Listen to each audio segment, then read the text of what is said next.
যে সন্তানকে হাফেজ এবং আলেম বানালে আপনি যখন ইন্তেকাল করবেন, আপনার লাশটা সামনে রেখে আপনার সন্তান যদি জানাজার নামাজটা পড়ায়, এর চার বড় কি হতে পারে? আপনি ইন্তেকাল করার পরে আপনার সন্তান যদি আপনার কবরের পাশে থেকে যদি চোখের পানি ছেড়ে যদি কবর জিয়ারত করে, সূরা ইয়াসিন তেলাওয়াত করে, সূরা ইখলাস পড়ে, সূরা ফাতিহা পড়ে, আর চোখের পানি ছেড়ে ছেড়ে যদি বলে রব্বির হামহুমা কামা রব্বায়ানি সগীরা। অসংখ্য নবী আল্লাহ তাআলা সৃষ্টি করেছেন এবং প্রত্যেক নবীর কাছে আল্লাহ তাআলাকে একটি আসমানি কিতাব নাজিল করেছেন।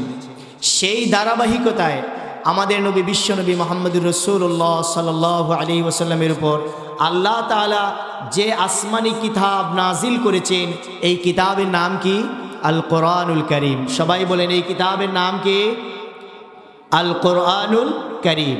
এই কিতাবটি আল্লাহ তাআলা বিশ্বনবী জনাবে মুহাম্মদুর রাসূলুল্লাহ সাল্লাল্লাহু আলাইহি ওয়াসাল্লামের উপর নাজিল করেছেন। আমরা আজকে সেই কোরআনের পরিচয় জানব। এই কোরআনকে কোন উদ্দেশ্যে নাজিল করা হয়েছে, এই কোরআনের মধ্যে কি কি বৈশিষ্ট্য রয়েছে, এই কোরআন পড়লে লাভ কি হবে, এই কোরআন না পড়লে কি ক্ষতি হবে, এই বিষয়ে আমরা সংক্ষেপে আলোচনা করব ইনশাআল্লাহ। আপনারা সবাই শেষ পর্যন্ত বসবেন তো ইনশাআল্লাহ? ইনশাআল্লাহ। এই কোরআনুল কারীমের পরিচয় হলো আল কোরআন হুয়া কিতাবুল্লাহি আল মুনাজ্জালু আলা রাসূলিল্লাহি সাল্লাল্লাহু আলাইহি ওয়াসাল্লাম আল মাকতুবু ফিল মাসাহিফি ওয়াল মানকুলু আনহু নাকলান মুতাওয়াতিরান বিলা শুবহাতিন। কোরআনুল কারীম এটি এমন একটি গ্রন্থ, এমন একটি কিতাব, যেই কিতাবকে আল্লাহ তাআলা বিশ্ব নবী মুহাম্মদুর রাসূলুল্লাহ সাল্লাল্লাহু আলাইহি ওয়াসাল্লামের উপর নাজিল করেছেন।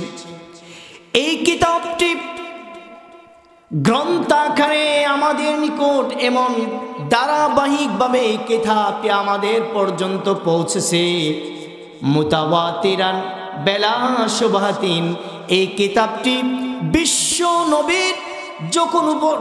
নবীর উপর যখন নাজিল করা হয়েছে, এই সময় থেকে নিয়ে আমাদের পর্যন্ত এই কিতাবটি এমন ধারাবাহিকভাবে পৌঁছেছে যে এই কিতাবের মধ্যে কোনো ধরনের সন্দেহর অবকাশ নাই। সুবহানাল্লাহ। যে এমন একটি কিতাব, যেই কিতাবের মধ্যে কোনো ধরনের সন্দেহ পর্যন্ত নেই। সুবহানাল্লাহ। এই কিতাবকে আল্লাহ তাআলা কেন নাজিল করলেন, কোন উদ্দেশ্য নাজিল করলেন এই কোরআনকে?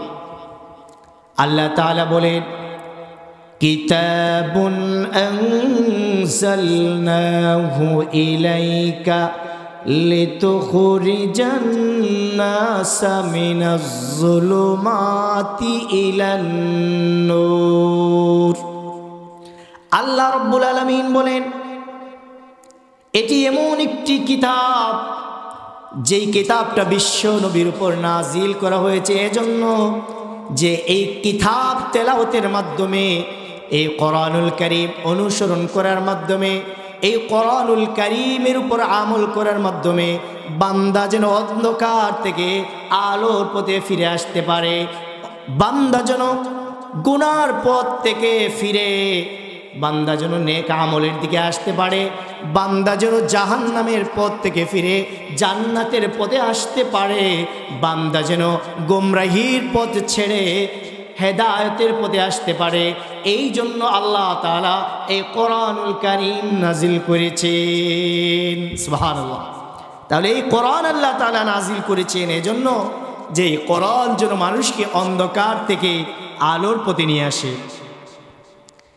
এই কোরআনকে আল্লাহ তাআলা কোন উদ্দেশ্যে নাজিল করেছেন? আল্লাহ তাআলা বলেন, যালিকাল কিতাবু লা রাইবা ফীহি হুদাল লিল মুত্তাকিন।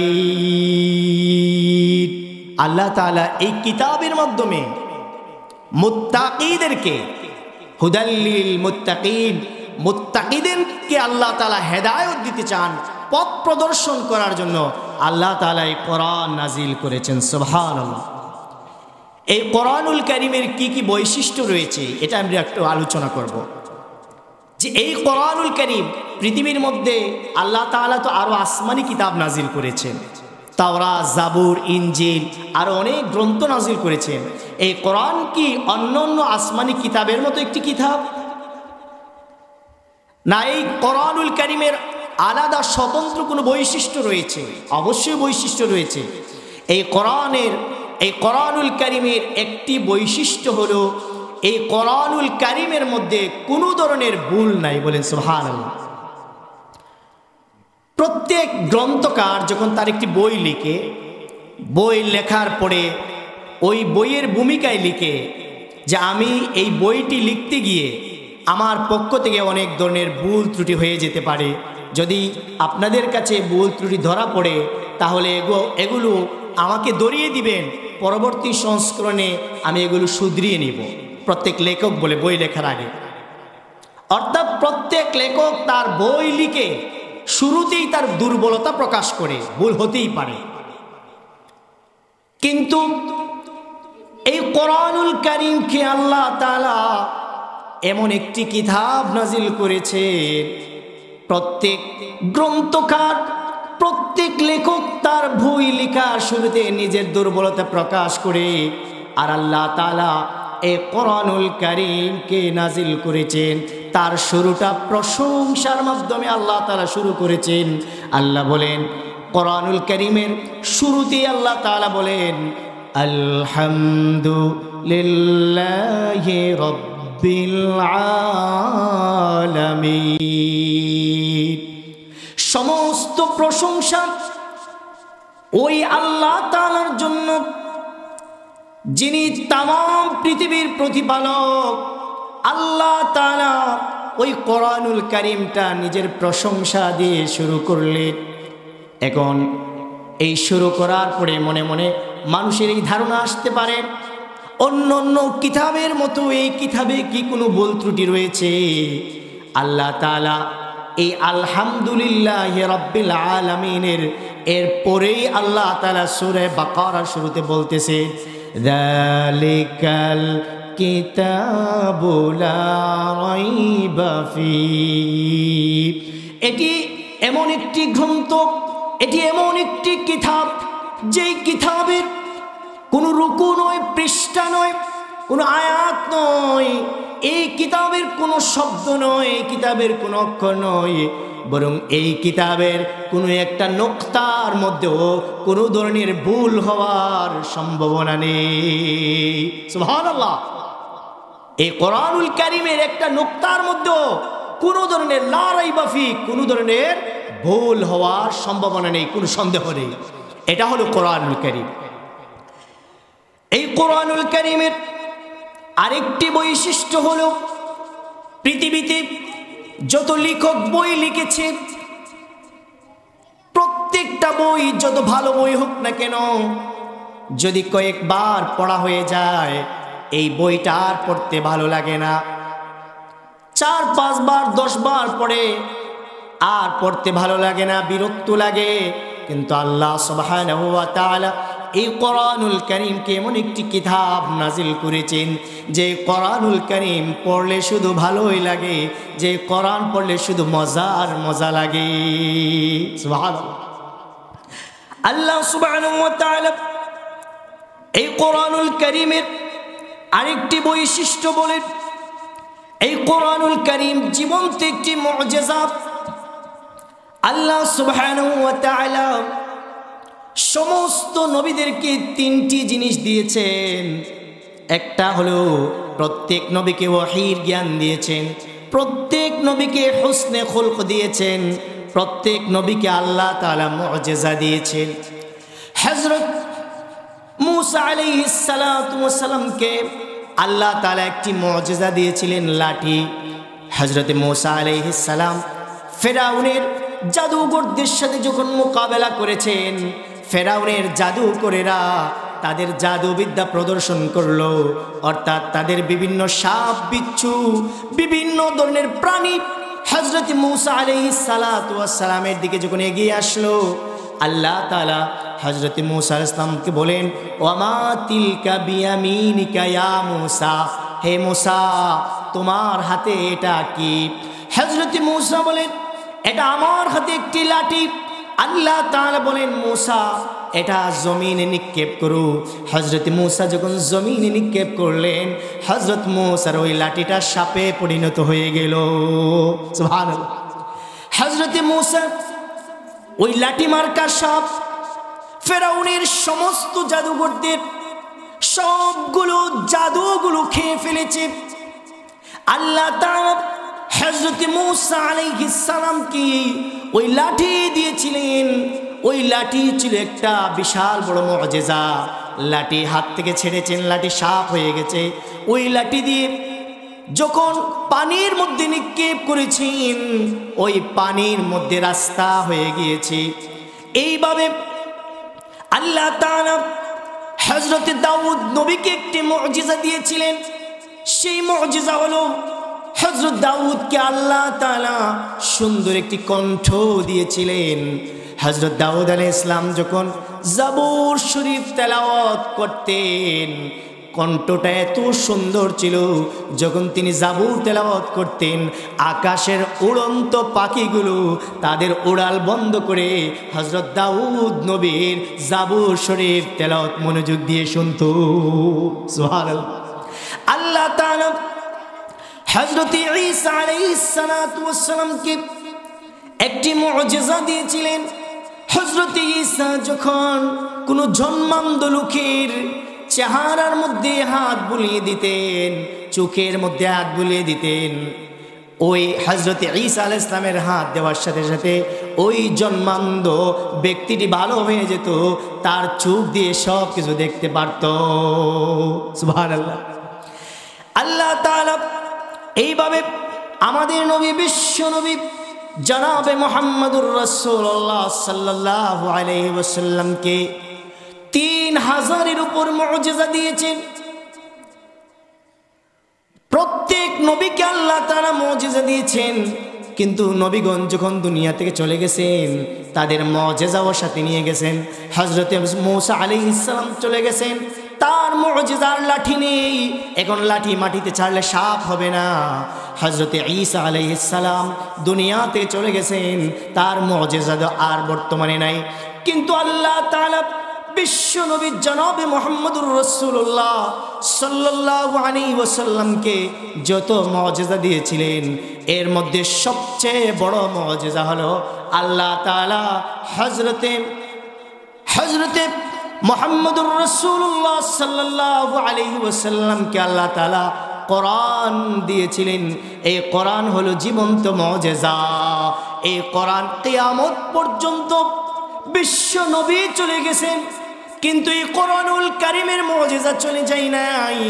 এই কোরআনুল কারীমের মুআজিজা কিয়ামত পর্যন্ত থাকবে। এই কোরআনের মুআজিজা বান্দা বান্দিরা কিয়ামত পর্যন্ত তাদের কাজে লাগাবে। সুবহানাল্লাহ। এই কথা কই না, এই কোরআনুল কারীমের একটি মুআজিজা হলো, কোরআনুল কারীমের একটি মুআজিজা হলো যে এই কোরআনুল কারীমের কাছে যারা যায় তারা সবাই কোরআনের ভক্ত হয়ে যায়, কোরআনের প্রেমিক হয়ে যায়। বলেন সুবহানাল্লাহ। কোরআনের ভক্ত হয়ে যায়, কোরআনের প্রেমিক হয়ে যায়। এরা একটু ইয়ে করেন না। কোরআনুল কারীমের এই কোরআনের সবচেয়ে বড় একটি মুআজিজা হলো যারা কোরআনুল কারীমের কাছে যায় তারা কোরআনের প্রেমিক হয়ে যায়। বলেন সুবহানাল্লাহ। একবার আবিসিনিয়ায় যখন মক্কার বেঈমান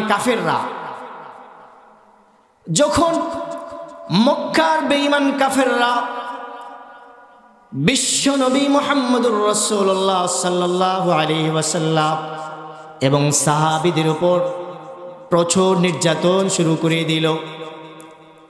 বিশ্ব নবীর দান্দান মুবারক শহীদ করে দিল, সাহাবীদেরকে মারধর শুরু করে দিল।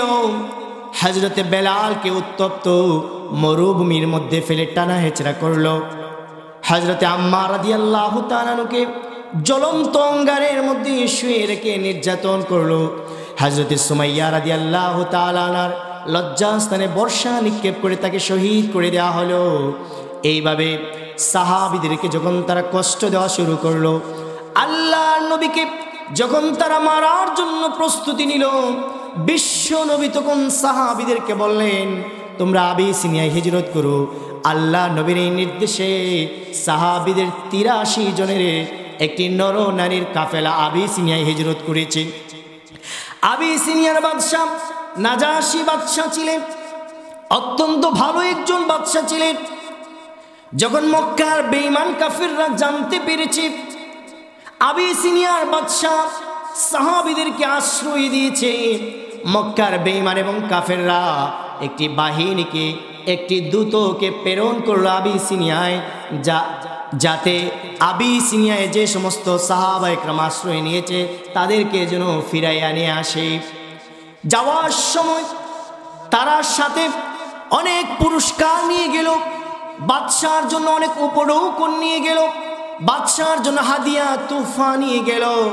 যখন তারা বাদশার কাছে গিয়েছে, বাদশার কাছে বলতেছে, বাদশাহ জাপনা, এরা হলো আমাদের দেশের গোলাম, এরা হলো আমাদের দেশের আইন ভঙ্গ করেছে, আমাদের নেতাদের কথা অমান্য করেছি, আমাদের নেতাদের কথা অমান্য করে আপনার দেশে তারা আশ্রয় নিয়েছে, আমি তাদেরকে নেওয়ার জন্য এসেছি, আপনি তাদেরকে আমার হাতে, আমাদের হাতে ফিরিয়ে দিন।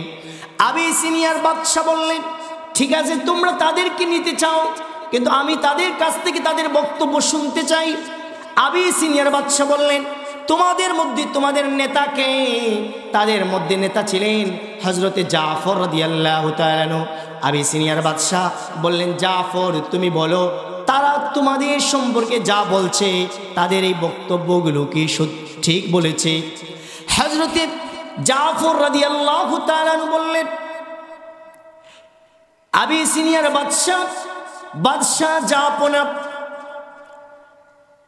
তারা আমাদের সম্পর্কে যা বলেছে সব মিথ্যে বলেছে, কারণ আমরা এমন একটি জাতি ছিলাম, আমরা পরস্পরের মধ্যে মারামারি করতাম, কাটাকাটি করতাম, ঝগড়া ফসাদ করতাম, আমরা মূর্তির পূজা করতাম, আমরা পাথরের পূজা করতাম, আমরা বিভিন্ন ধরনের দেবতার পূজা করতাম, এবং আমাদের মধ্যে কোনো ধরনের সম্মান ছিল না, আমাদের সমাজে আমাদের কোনো নিরাপত্তা ছিল না, আমরা ছোট্ট একটি বিষয় নিয়ে খুন খারাপি করতাম। ওই সময় আমাদের মধ্যে বিশ্বনবী জনাবে মুহাম্মদুর রাসূলুল্লাহ সাল্লাল্লাহু আলাইহি ওয়াসাল্লাম ওই কোরআনুল কারীম নিয়ে এসেছেন। বিশ্বনবী আমাদেরকে কোরআনুল কারীম আমাদের সামনে তেলাওয়াত করে আমাদেরকে বুঝিয়েছেন এবং আমাদেরকে বলেছেন, তোমরা যে মূর্তির পূজা করতেছ, ওই মূর্তিগুলো তোমাদের কোনো উপকার করতে পারে না, ওই মূর্তিগুলো তোমাদের কোনো ক্ষতি করতে পারে না, তোমরা ওই মূর্তির পূজা ছেড়ে দাও, তোমরা এক আল্লাহর উপর ঈমান আনো। আমাদেরকে এইভাবে নসিহত করেছেন, আল্লাহর দিকে ডেকেছেন। আমরা তার কথায় সাড়া দিয়ে আমরা ইসলাম ধর্ম গ্রহণ করেছি, আমরা এখন মর্যাদা পেয়েছি, ইসলাম ধর্ম গ্রহণ করেছি। এই ইসলাম ধর্ম গ্রহণ করার কারণে, এই কোরআনুল কারীম তেলাওয়াত করার কারণে তারা আমাদের উপর নির্যাতন শুরু করে দিয়েছে, আমাদের উপর অত্যাচার শুরু করে দিয়েছে। এই জন্য আমাদের নবী, বিশ্ব নবীর নির্দেশে আমরা আপনার দেশে আশ্রয় নিয়েছি। বাদশাহ জাপনা, এখন যদি আপনি আমাদেরকে তাদের হাতে ছেড়ে দেন, তাহলে আমাদের কিছু করার থাকবে না। হযরত জাফর বললেন, তখন বাদশাহ বললেন, হে জাফর, তোমাদের নবী, বিশ্ব নবী যে কোরআনুল কারীম নিয়ে এসেছেন, এই কোরআনুল কারীম থেকে আমাকে একটু তেলাওয়াত করে শোনাও। হযরতে জাফর রাদিয়াল্লাহু তাআলা আনহু সূরা মারইয়াম তেলাওয়াত করে শোনালেন। হযরতে জাফর এত সুন্দর করে সূরা মারইয়াম তেলাওয়াত করতেছিলেন। যখন জাফর কোরআনুল কারীম তেলাওয়াত করতেছিলেন, তখন নাজাশী বাদশার চোখ দিয়ে জোর করে পানি পড়তেছে। নাজাশী বাদশা হযরত জাফরকে লক্ষ্য করে বলে, হে জাফর, আমি জীবনে ইনজিল কিতাব তেলাওয়াত করেছি, কিন্তু এই কোরআনুল কারীম তেলাওয়াত করে তো মজা পেয়েছি। হে জাফর, আমার কাছে মনে হয়েছে এই কোরআনুল কারীম এই কিতাবটা কোনো মানুষের মন গড়া বানানো কিতাব নয়। নিশ্চয়ই কোরআনটা যিনি নাজিল করেছেন তিনি হলেন মহান ব্যক্তি। এই কোরআনটা যার উপর নাজিল করা হয়েছে তিনি হলেন মহান ব্যক্তি। এই কোরআন কোনো মিথ্যা হতে পারে না, এই কোরআনটা কোনো মানুষের তৈরি হতে পারে না, এই কোরআনটা কোনো মানুষের মন গড়া কোনো কথা হতে পারে না। আমি মক্কার দূতদেরকে লক্ষ্য করে বলছি, তোমরা জাফর এবং আবিসিনিয়ায় যারা আশ্রয় নিয়েছে তাদেরকে তোমাদের হাতে আমরা ফেরত দিতে পারবো না। সুবহানাল্লাহ। তারা বলল যে তারা যখন খালি হাতে চলে গেল, ওইদিকে তারা অপেক্ষা করতেছে মক্কার বেঈমান কাফেররা যে আবিসিনিয়ার লোকদেরকে তো আমাদের কাছে নিয়ে আসবে, কিন্তু দেখা যায় তারা খালি হাতে ফিরল। তো তারা বলল যে তোমরা গেলা লোক আনার জন্য, দেখা যায় খালি হাতে ফিরলা, কারণ কি? তখন তারা বলতেছে বাদশাহ আমাদের কাছে দেওয়ার জন্য রাজি হয়ে গিয়েছিলেন, প্রস্তুত হয়ে গিয়েছিলেন, কিন্তু যখন জাফরের মুখ থেকে কোরআনুল কারীম তেলাওয়াত শুনছেন তখন বাদশাহ কোরআনুল কারীম শুনে উনার দিল নরম হয়ে গেছে, গলে গেছে। বলেন সুবহানাল্লাহ। এই কোরআনুল কারীমের সবচেয়ে বড় একটি মুজিজা হলো এই কোরআনুল কারীমের কাছে যারা যায়, এই কোরআনুল কারীম যারা তেলাওয়াত করে তারা কোরআনের প্রেমিক হয়ে যায়। সুবহানাল্লাহ। এটা কোরআনের সবচেয়ে বড় মুজিজা। একবার কথা বলবেন না প্লিজ, একবার আবু জাহেল দারুন নাদওয়া একটি মিটিং ডাকলো যে এই মোহাম্মদ আমাদের ধর্মের 12টা বাজিয়ে দিচ্ছে, তার মোহাম্মদকে শায়েস্তা করার মতো কোনো লোক নেই, এই মোহাম্মদ আমাদের মূর্তির বিরুদ্ধে কথা বলে। তখন আবু জেহেল বলছে যে মোহাম্মদের এই মাথাটা কেটে আমার কাছে এনে দিতে পারবা তাকে 1000 স্বর্ণমুদ্রা এবং 100টি উট পুরস্কার দিব। বলে নাউজুবিল্লাহ। যেই মোহাম্মদের মাথাটা কেটে আমার হাতে এনে দিতে পারবা তাকে 1000 স্বর্ণমুদ্রা এবং 100টি উট পুরস্কার দিব। নাউজুবিল্লাহ। হযরত উমর তখন ইসলাম গ্রহণ করেন নাই। হযরত উমর বললেন আবু জেহেল, মক্কার আর যুবক টুবক লাগবে না, আমি উমর একাই যথেষ্ট, আমি বিশ্বনবীর মাথা কেটে এনে আপনার কাছে দিব। নাউজুবিল্লাহ। হযরত উমর নাঙ্গা তরবারি বের করে বিশ্বনবীর বাড়ির দিকে রওনা হয়ে গেছেন। রাস্তার মধ্যে বন্ধু নাঈমের সাথে দেখা হলো। বন্ধু নাঈম বলছে, ওমর তুমি কোথায় যাচ্ছ তরবারি নিয়ে? হযরত ওমর বললেন মুহাম্মদের কল্লা কাটার জন্য তার বাড়িতে যাচ্ছি। নাঈম বললেন ঠিক আছে, মুহাম্মদের মাথা পড়ে কাটবা, আগে নিজের গোট ঠিক করো, কারণ তোমার বোন এবং ভগ্নিপতি দুজন তো মুসলমান হয়ে গেছে। সুবহানাল্লাহ। হযরত ওমর আরো রাগান্বিত হয়ে গিয়েছেন। হযরত ওমর বিশ্ব নবীর বাড়ির দিকে না গিয়ে বোনের বাড়ির দিকে চলে গেলেন। সন্ধ্যাবেলা হয়ে গেছে। হযরত ওমর দরজার মধ্যে নাড়া দিলেন, দরজা খুলে দেওয়া হলো। হযরত ওমর বলতেছেন তোমরা এতক্ষণ কি পড়ছিলে? তারা বলে কিছুই পড়তেছি না, ভয়ে বলতেছে। হযরত ওমর বললেন কি পড়ছো আমাকে একটু দেখাও। এই বলে হযরত ওমর ওনার ভগ্নিপতি সাঈদের উপর চড়াও হয়ে গেলেন, মারধর শুরু করলেন, চর থাপ্পড় দেওয়া শুরু করলেন, নির্যাতন শুরু করে দিলেন। এমন সময় স্বামীকে বাঁচানোর জন্য বোন একটু আটকানোর চেষ্টা করেছে। হযরত ওমরের একটি থাপ্পড় বোনের শরীরে পড়েছে। বোনের শরীরের থেকে রক্ত বের হচ্ছে, শরীর জখম হয়ে গিয়েছে। হযরত ওমর বলল, এ হতভাগিনী আমার বোন, কি পড়ছিলে একটু বল, যার কারণে তুই আমার হাতের একটি থাপ্পড় পর্যন্ত খেলে কি পড়ছিলে তুই বল। হযরত ওমরের বোন ডাক দে, হে ভাই তুমি শুনে রেখো, আমি কোরআনুল কারীম পড়ছিলাম, তুমি একটা ছোড় নয়, তুমি আমার শরীর থেকে রক্ত নয়। হে আমার ভাই তুমি শুনে রেখো, তুমি যদি আমাকে নির্যাতন করতে করতে যদি তুমি মেরেও ফেলো, তুমি আমাকে যদি সমস্ত শরীর থেকে রক্ত যদি জড়িয়ে ফেলো, এরপরেও আমি কোরআন তেলাওয়াত বন্ধ করতে পারবো না। হযরত ওমর বললেন, যেই কোরআনের জন্য তুমি মরার জন্য প্রস্তুত হয়ে গিয়েছো, যেই কোরআনের জন্য তুমি জীবন দেওয়ার জন্য প্রস্তুত হয়ে গিয়েছ, এই কোরআনটা একটু আমার হাতে দাও না। হযরত ওমরের বোন বললেন, ভাই এই কোরআন কোনো অপবিত্র মানুষের হাতে দেওয়া যায় না, কারণ কোরআন কোনো অপবিত্র মানুষ স্পর্শ করতে পারে না। এই কোরআন স্পর্শ করতে হলে ওযু লাগে, আপনি আগে পবিত্র হতে হবে। হযরত ওমর পবিত্র হলেন, হযরত ওমরের হাতে কোরআনুল কারীম দেওয়া হলো। হযরত ওমর রাদিয়াল্লাহু তাআলা আনহু কোরআনের ওই পৃষ্ঠার মধ্যে সূরা তাহা লেখা ছিল। হযরত ওমর রাদিয়াল্লাহু তাআলা আনহু সূরা তাহা তেলাওয়াত করতেছেন, আর তেলাওয়াত করে করে হযরত ওমর চোখের পানি ছেড়ে দিয়ে বলতেছেন, এ আমার বোন, এ আমার বোন, এই কোরআনুল কারীমের মধ্যে যা বলা হয়েছে সব সত্য। এই কোরআনুল কারীমের মধ্যে যা বলা হয়েছে সব সত্য, একটা কথাও মিথ্যা না। এটা মুহাম্মদের কোনো বানানো কথা না, এটা মুহাম্মদের কোনো মন গড়া কথা না। নিশ্চয়ই এই কোরআনুল কারীমের মধ্যে যা বলা হয়েছে সত্য।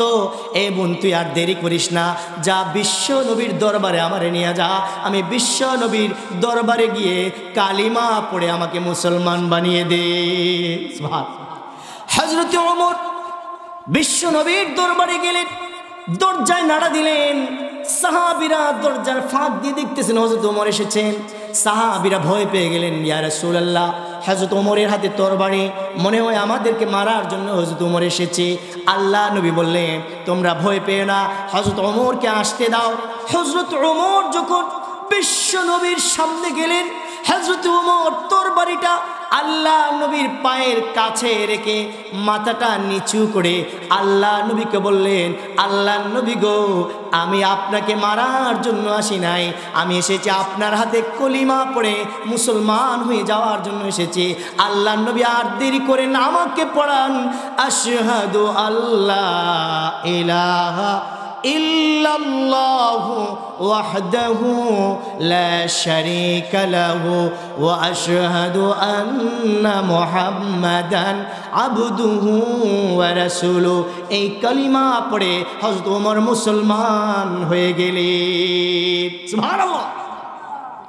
হযরত ওমর এই কোরআনের কারণে গিয়েছিলেন আল্লাহর নবী মাথা কাটার জন্য, কিন্তু যখন হযরত ওমর কোরআনের কাছে গেলেন, কোরআনকে স্পর্শ করলেন, হাতে ধরলেন, কোরআন যখন নিজের জবান দিয়ে তেলাওয়াত শুরু করলেন, তখন হযরত ওমর এই কোরআনের কাছে যাওয়ার কারণে, কোরআনকে তেলাওয়াত করার কারণে হযরত ওমর কোরআনের প্রেমিক হয়ে ইসলাম গ্রহণ করে ফেললেন। বলে সুবহানাল্লাহ। গেলেন নবীর মাথা কাটার জন্য, এখন আর মাথা দিয়ে আসি। সাথে সাথে সারা মক্কার মধ্যে খবর ছড়িয়ে পড়ল, ওমর মুসলমান হয়ে গেছে। এত বড় নবীর শত্রু ওমর, কিন্তু আজকে কোরআনুল কারীম তেলাওয়াতের কারণে সে মুসলমান হয়ে গেছে। সুবহানাল্লাহ। এই কোরআনুল কারীমের একটি বড় মুআজিজা হলো, এই কোরআনের কাছে যারা যায় তারা কোরআনের প্রেমিক হয়ে যায়। সুবহানাল্লাহ। এই কোরআনুল কারীমের মর্যাদা কি, তেলাওয়াত করলে লাভ কি? আল্লাহ নবী বিশ্ব নবী বলেন, قال رسول الله صلى الله عليه وسلم خيركم من تعلم القرآن وعلمه। আল্লাহর নবী বলেন, এই পৃথিবীর মধ্যে সর্বশ্রেষ্ঠ জাতি হলো তারা যারা নিজেরা কোরআন শিখে এবং অন্যদেরকে কোরআন শিখায়। সুবহানাল্লাহ। যারা নিজেরা কোরআন শিখে এবং অন্যরা শিখায়, এরাই হলো পৃথিবীর মধ্যে সর্বশ্রেষ্ঠ জাতি। সুবহানাল্লাহ। আল্লাহর নবী বলেন, দুই শ্রেণীর লোকের সাথে ঈর্ষা করা জায়েজ। আল্লাহর নবী বলেন, আন ইবনে ওমর রাদিয়াল্লাহু তাআলা আনহুমা قال قال رسول الله صلى الله عليه وسلم لا حسد إلا على اثنين رجل آتاه الله القرآن ফাহুয়া ইয়াকুমু বিহি আনা আল-লাইলি ওয়া আনা আন-নাহারি ওয়া রাজুলুন আতাহুল্লাহু মালান ফাহুয়া ইনফিকু মিনহু আনা আল-লাইলি ওয়া আনা আন-নাহার। আল্লাহর নবী বলেন, দুই শ্রেণীর মানুষের সাথে ঈর্ষা করা জায়েজ, অর্থাৎ এই মানুষটার মধ্যে যা আছে তা আমার মধ্যে যেন হয়, এটা দুই শ্রেণীর মানুষের সাথে ঈর্ষা করা জায়েজ।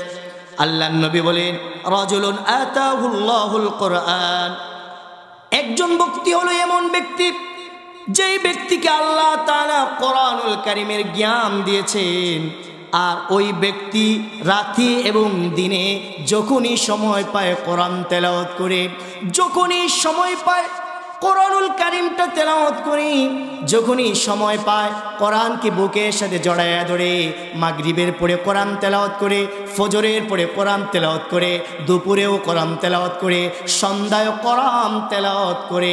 আল্লাহর নবী বলেন, আল্লাহ তাআলা ওই ব্যক্তি, যেই ব্যক্তি রাতে দিনে সবসময় কোরআন তেলাওয়াত করে, ওই ব্যক্তির সাথে ঈর্ষা করা জায়েজ আছে। সুবহানাল্লাহ। যদি আল্লাহ তাআলা আমারও এইভাবে কোরআন আমি যদি শিক্ষা অর্জন করতাম, যদি ওই ব্যক্তিটার মতো আমিও রাত দিন সবসময় যদি কোরআন পড়তে পারতাম, তাহলে আমি কতই না সৌভাগ্যবান হতাম। এটা মনে মনে ধারণা করা বা এটা আগ্রহ প্রকাশ করা এটা জায়েজ আছে। আল্লাহর নবী বলেন, ওয়ারাজুলুন আতাহুল্লাহু মালান ফাহুয়া ইনফিকু মিনহু আনা আল-লাইলি ওয়া আনা আন-নাহার।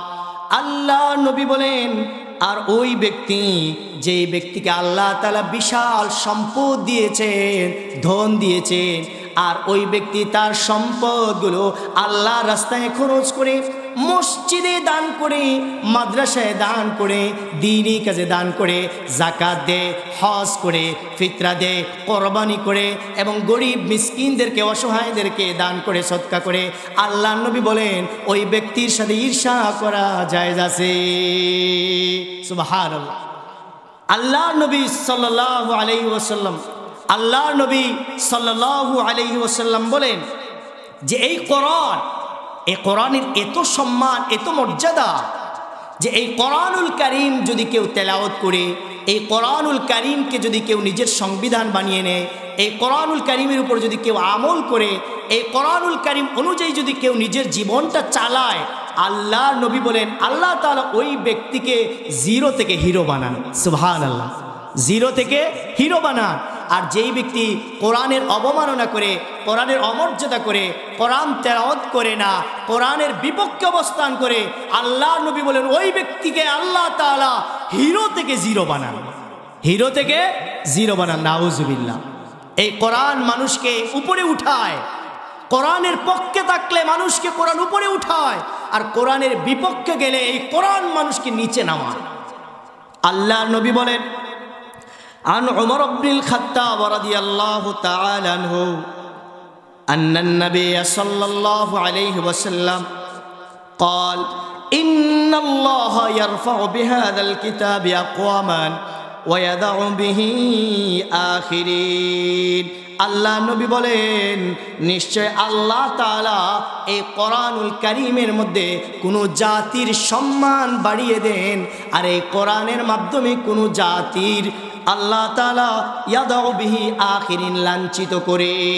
যারা কোরআনের পক্ষে অবস্থান করে, যারা কোরআনকে ভালোবাসে, যারা কোরআন তেলাওয়াত করে, যারা কোরআনের উপর আমল করে, আল্লাহ তাআলা এদের মর্যাদা বাড়িয়ে দেন।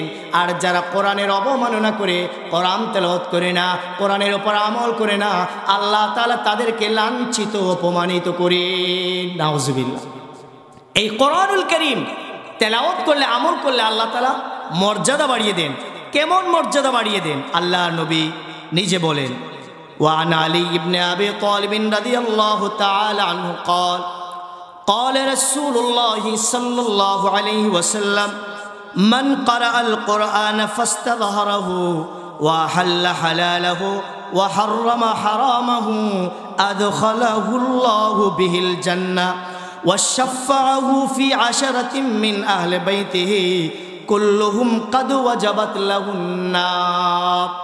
আল্লাহর নবী বলেন, যেই ব্যক্তি এই কোরআনুল কারীম তেলাওয়াত করে, এবং কোরআনুল কারীমের হালালকে হালাল মনে করে এবং কোরআনুল কারীমের হারাম বিষয়কে হারাম বিষয় মনে করে আল্লাহ নবী বলেন আল্লাহ তাআলা ওই ব্যক্তিকে জান্নাতে প্রবেশ করাবেন।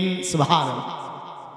শুধু জান্নাতে নয়, আল্লাহ নবী বলেন ওয়াশাফাহু ফি আশারাতিন মিন আহলি বাইতিহি কুল্লুহুম।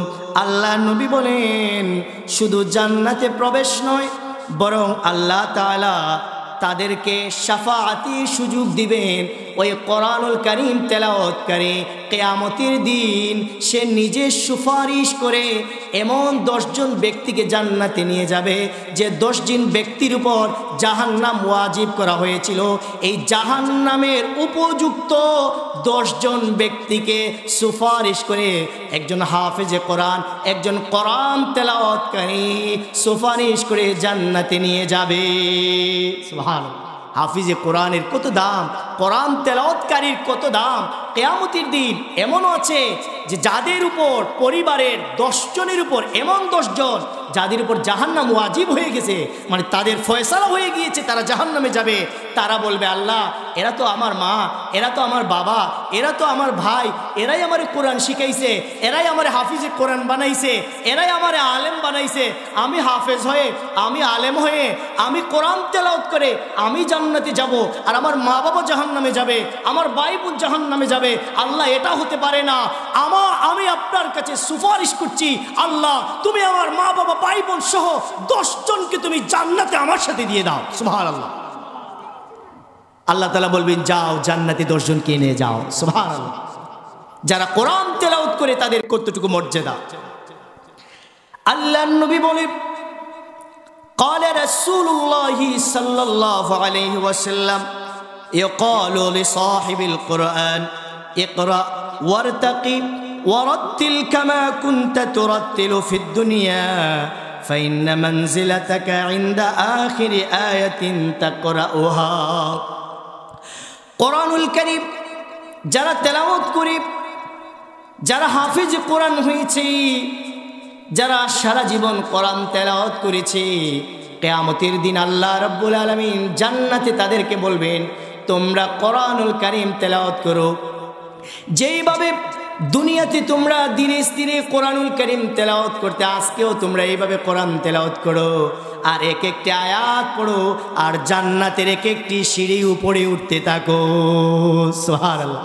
জান্নাতের আল্লাহর নবী বলেন হাফেজ কোরআনরা 6666 আয়াত পড়বে, আর আল্লাহ তাআলা তাদেরকেও জান্নাতের 6666 তালার মর্যাদায় তাদেরকে আসীন করবেন। সুবহানাল্লাহ।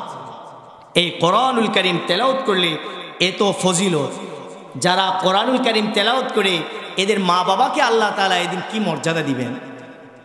আল্লাহর নবী বলেন قال رسول الله صلى الله عليه وسلم من قرأ القرآن وعمل بما فيه ألبس والده تاجا يوم القيامة ضوءه أحسن من ضوء الشمس في بيوت الدنيا لو كانت فيكم فما ظنكم بالذي عمل بهذا। আল্লাহ নবী বলেন যারা কোরআনুল কারীম তেলাওয়াত করবে এবং ওই কোরআনের উপর যারা আমল করবে, আল্লাহর নবী বলেন ওই কোরআনুল কারীম তেলাওয়াতকারী এবং এর উপর আমলকারীদের মা বাবাকে আল্লাহ তাআলা কিয়ামতের দিন উলবিসা ওয়ালিদাহু তাজান ইয়াউমাল কিয়ামাতি, তাদের মা বাবাকে আল্লাহ তাআলা নূরের মুকুট পরাবেন। সুবহানাল্লাহ। ওই সময় হাসরের মাঠে অন্য লোকেরা বলবে আজকে যাদের মাথায় নূরের মুকুট পরানো হয়েছে এরা কারা? তারা জিজ্ঞাসা করবে আল্লাহ আজকে যাদেরকে নূরের মুকুট পরানো হয়েছে তারা কি কোনো নবী? বলবেন না, তারা নবী নয়।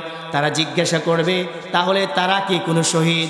বলবেন না, না, তারা কোনো শহীদ নয়। বলবেন, তাহলে তারা কি আল্লাহর কোনো ওলি? বলবেন না, না, তারা আল্লাহর কোনো ওলি নয়। জিজ্ঞাসা করবেন, তাহলে এরা কারা? জবাব দেওয়া হবে, এরা হলো ওই হাফেজে কোরআন এবং কোরআন তেলাওয়াতকারী, যারা দুনিয়াতে কোরআন তেলাওয়াত করেছে এবং কোরআনের ওপর আমল করেছে। তাদের মা বাবা হলো এরা। তাদেরকে আল্লাহ তাআলা নূরের মুকুট পরিয়ে কিয়ামতের দিন সবার উপরে মর্যাদা দান করিবেন। সুবহানাল্লাহ। হাফেজে কোরআন এবং কোরআন তেলাওয়াতকারী যারা, এদের মা বাবাকে যদি আল্লাহ তাআলা এত সম্মান দান করেন, তাহলে যারা নিজেই হাফেজ হয়েছে, নিজেই কোরআন তেলাওয়াত করে, এদের মর্যাদা আল্লাহ তাআলার কাছে কতটুকু হবে? এই জন্য আল্লাহ নবী সাল্লাল্লাহু আলাইহি ওয়াসাল্লাম বলেন, এই কোরআনুল কারীম, যে কোরআন পড়লে তো সওয়াব, যে কোরআন পড়লে তো ফজিলত। আল্লাহ নবী বলেন, আন ইবনে মাসউদ রাদিয়াল্লাহু তাআলা আনহু قال قال رسول الله صلى الله عليه وسلم من قرأ حرفا من كتاب الله فله حسنة والحسنة بعشر أمثالها لا أقول ألف لام ميم حرف ولكن ألف حرف ولام حرف وميم حرف।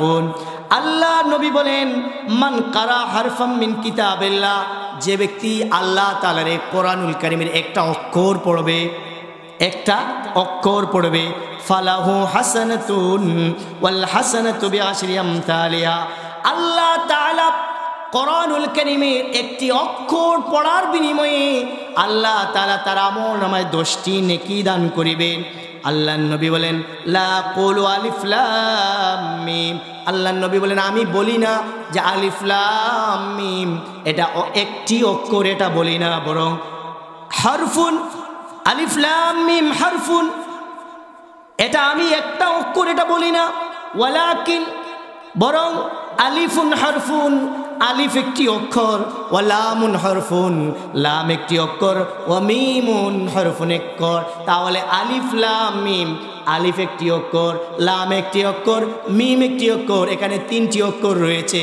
কোনো ব্যক্তি যদি আলিফ লাম মিম পড়ে, তাহলে এই 3 অক্ষর পড়ার বিনিময়ে আল্লাহ তাআলা তার আমলনামায় 30টি নেকি লিখে দিবেন। সুবহানাল্লাহ। এই কোরআনুল কারীম যদি কেউ পড়ে আলিফ লাম মিম, প্রত্যেক অক্ষরের বিনিময়ে তার আমলনামায় কয়টি নেকি? 10টি। কয়টি নেকি? 10টি নেকি হবে। এই কোরআনের কতটুকু ফজিলত! এই জন্য এই কোরআন বেশি বেশি করে তেলাওয়াত করতে হবে, এই কোরআন বেশি বেশি পড়তে হবে, নিজের বাচ্চাদেরকে কোরআন শেখাতে হবে, হাফেজ বানাতে হবে, আলেম বানাতে হবে নিজের বাচ্চাদেরকে। বিশ্বনবী সাল্লাল্লাহু আলাইহি ওয়াসাল্লাম বলেন যে এই কোরআন তোমরা বেশি বেশি পড়ো। আল্লাহ নবী বলেন, একটি হাদিসের মধ্যে বলেন যে লা তাজআলু বুয়ুতাকুম মাকাবিরা। আল্লাহ নবী বলেন, তোমরা তোমাদের ঘরকে কবরস্থান বানিও না। কারণ কবরস্থান হলো এমন একটি জায়গা যেখানে কোনো ধরনের কথাবার্তা হয় না। কোনো মুর্দেগান, কোনো মৃত ব্যক্তি কি কোনো কথা বলে? কবরস্থানে কথা বলে না। এর অর্থ হলো তোমার ঘরে যদি কোরআন তেলাওয়াত না হয়, তাহলে এটা কবরস্থানের মতো হয়ে যাবে। কবরস্থানে যেইভাবে কোনো কথাবার্তা নাই, ঘরেও এইভাবে কোনো কথাবার্তা নাই। এজন্য আল্লাহ নবী বলেন, তোমরা তোমাদের ঘরকে কি বানিও না? কবর বানিও না। আগের যুগে শোনা যেত যে, আগে আমরা মুরব্বীদের কাছে শুনতাম যে আগের সময়ে ফজরের নামাজের পরে প্রত্যেকটা ঘরের জানালার ফাঁক দিয়ে কোরআনুল কারীমের আওয়াজ বেশি আসতো, কোরআনুল কারীমের আওয়াজ কানে বাজতো। এবং অনেক মুরব্বী বাবারা তারা ভালো করে চোখে দেখেন না, চশমা লাগিয়ে কোরআন তেলাওয়াত করতেন। মহিলারা কোরআন তেলাওয়াত করতেন, নামাজ পড়ে কোরআন তেলাওয়াত করে এরপরে চুলায় আগুন ধরাতেন। কিন্তু বর্তমান সমাজের নারীরা ফজরের নামাজ পড়া তো দূরের কথা, কোরআন তেলাওয়াত করা তো দূরের কথা। সকাল 7টা-8টার সময় ঘুম থেকে উঠে এরপরে বাচ্চাদেরকে কি করে মক্তবে দেয় বা কেজি স্কুলে বা বিভিন্ন জায়গায় দেয়। ফজরের নামাজ নাই, কোরআন তেলাওয়াত নাই, অথচ বিশ্ব নবী বলেন তোমরা তোমাদের ঘরকে কবরস্থান বানিও না। অর্থাৎ এই ঘরে বেশি বেশি কি করো? কোরআন তেলাওয়াত করো। এই জন্য আমাদের সকলকে, আমার মাইকের আওয়াজ যতটুকু যাচ্ছে, আমি আমার মা বোনদেরকে বলছি, যুবক ভাইদেরকে, মুরব্বী বাবাদেরকে বলছি, প্রত্যেকের ঘরে কোরআনুল কারীমের তেলাওয়াত জারি করেন। আপনি আপনার মেয়েদেরকে বলেন যে মেয়েরা তোমরা প্রতিদিন কিছু সময় কোরআন তেলাওয়াত করো, ছেলেদেরকে বলো যে ছেলেরা তোমরা প্রতিদিন কিছু সময় কোরআন তেলাওয়াত করো। আপনি আপনার স্ত্রীকে বলেন সময় পেলে আপনি কোরআনুল কারীম তেলাওয়াত করেন। নিজের বাচ্চাদেরকে মাদ্রাসায় ভর্তি করে তাকে কোরআন শিখান। এই কোরআনের এত বেশি মর্যাদা যে কোনো মানুষ যদি এই কোরআন তেলাওয়াত করে তাহলে আল্লাহ সুবহানাহু ওয়া তাআলা তার তো মর্যাদা বাড়িয়ে দিবেন। এমন কি একটি ঘটনা ইমাম গাজালি রহমতুল্লাহি আলাইহি উনি একদিন স্বপ্ন দেখলেন যে একটি এলাকায় একজন মানুষ মারা গিয়েছে, তিনি যেন ওই জানাজার নামাজ পড়ান। হযরতে গাজালি রহমতুল্লাহি আলাইহি পরের দিন স্বপ্ন দেখে ওই এলাকায় চলে গেলেন। ওই এলাকায় গিয়ে ওই ব্যক্তির জানাজার নামাজ পড়ালেন।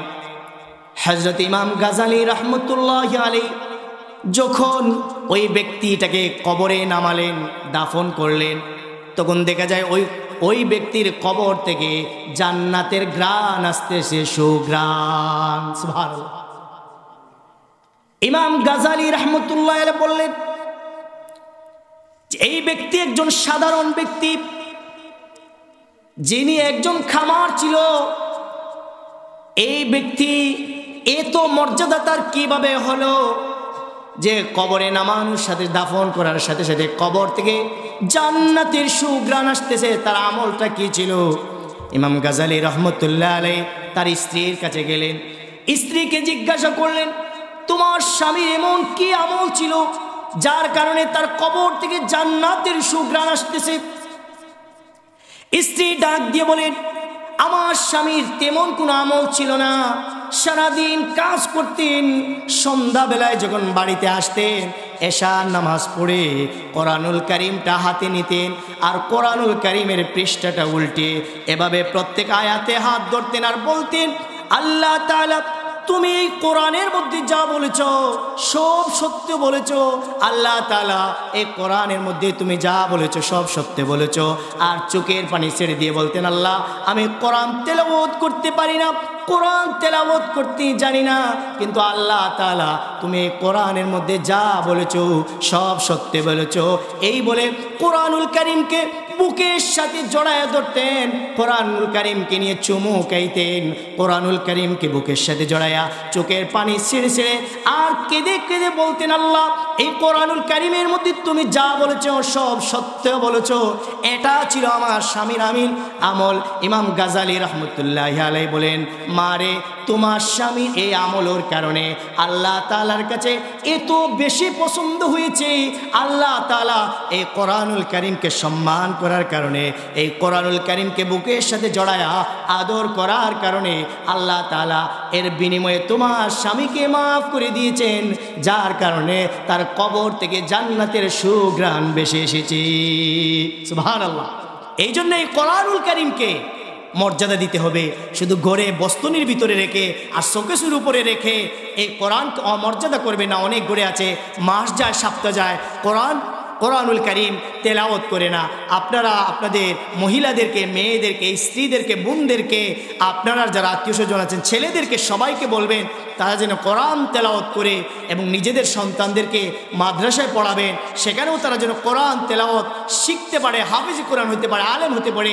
যদি আপনি একজন হাফিজের বাবা হতে পারে, যদি আপনি যদি আলেমের বাবা হতে পারে, আপনার কতটুকু মর্যাদা আল্লাহর কাছে থাকবে যে আল্লাহ তাআলা সন্তানকে মর্যাদা দেওয়ার সাথে সাথে আপনার সন্তান আপনাকে সুপারিশ করে জান্নাতে নিয়ে যাবে। আপনার সন্তানের কারণে কিয়ামতের দিন আপনার মাথায় নূরের মুকুট পরানো হবে। এর চার ভাগ্যের বিষয় কি হতে পারে যে সন্তানকে হাফেজ এবং আলেম বানালে আপনি যখন ইন্তেকাল করবেন আপনার লাশটা সামনে রেখে আপনার সন্তান যদি জানাজার নামাজটা পড়ায়, এর চার বড় কি হতে পারে? আপনি ইন্তেকাল করার পরে আপনার সন্তান যদি আপনার কবরের পাশে থেকে যদি চোখের পানি ছেড়ে যদি কবর জিয়ারত করে সূরা ইয়াসিন তেলাওয়াত করে, সূরা ইখলাস পড়ে, সূরা ফাতিহা পড়ে আর চোখের পানি ছেড়ে ছেড়ে যদি বলে রব্বির রহমহুমা কামা রব্বায়ানি সগীরা, এই দোয়া যদি আপনার সন্তান করে আর চোখের পানি ছেড়ে ছেড়ে আপনি বাবার জন্য যদি কাঁদে, আল্লাহ রব্বুল আলামিন বলেন ওই সন্তান কাদার কারণে আর ওই সন্তান নেক আমল করার কারণে এর সওয়াবটুকু আল্লাহ তাআলা বাবা রুহের মধ্যে পৌঁছায় দিবেন আর কবরের আযাবগুলো মাফ করে দিবেন। সুবহানাল্লাহ। এই জন্য সন্তানদেরকে আলেম বানাবেন, হাফেজ বানাবেন। আল্লাহ তাআলা যেন আমাদের সবাইকে কোরআনের প্রেমিক হওয়া